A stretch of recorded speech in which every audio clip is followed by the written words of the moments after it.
Hi there, my name's Mclean, Foreman, and I would like to share a little bit about my life story with you.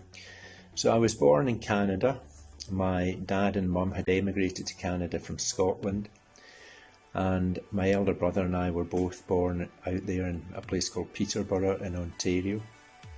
Unfortunately though, my dad and mum were divorced, and when I was 4 years old, myself and my two brothers and mum came back to Scotland, and we lived in a town called Dunoon in the west coast of Scotland. And it so happened that the house that we lived in was semi-detached, and the other half of the house was the Baptist manse.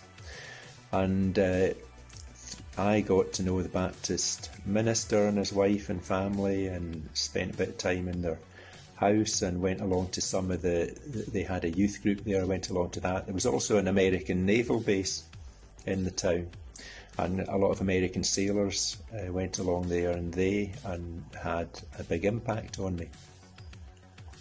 So it was through that church really that I heard that Jesus was coming back, and I was asked if I was prepared to meet him when he came back.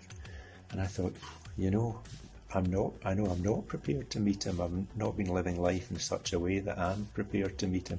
So that really made me think, and I started asking questions about life, big questions about life, and what I was doing, and was there a God, and so on. And one day, one of the American sailors gave me a book. It was called At Least We Were Married.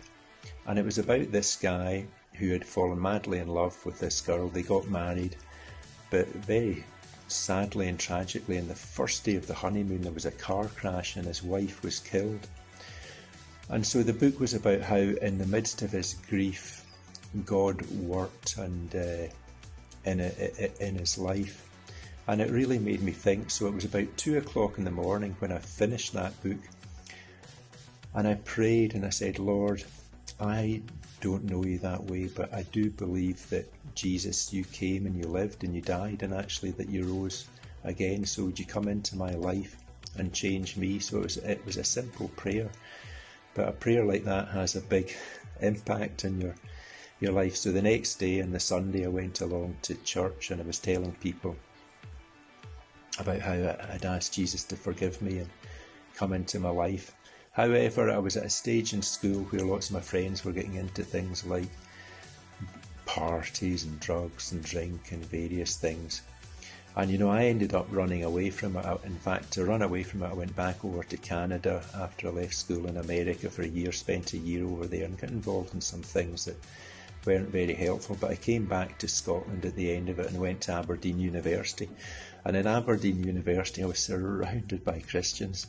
Couldn't get away from them, and one of them invited me along to a church in Aberdeen, and I went along, and the minister who was speaking, he was so genuine and authentic that it had an impact on me. And I thought, right, I've made this commitment, but I'm not following a Christian life, and I need to decide one way or the other which way I'm going. So I recommitted my life that day, and since that time, I have to say, God has moved in some remarkable ways in my life. I've known his directing, I've known him speaking to me very clearly, specific things. He's provided for my needs, and he's been absolutely faithful through life's ups and downs, because life does have ups and downs, but in the midst of it all, I can say that God has been faithful in my life, and he's led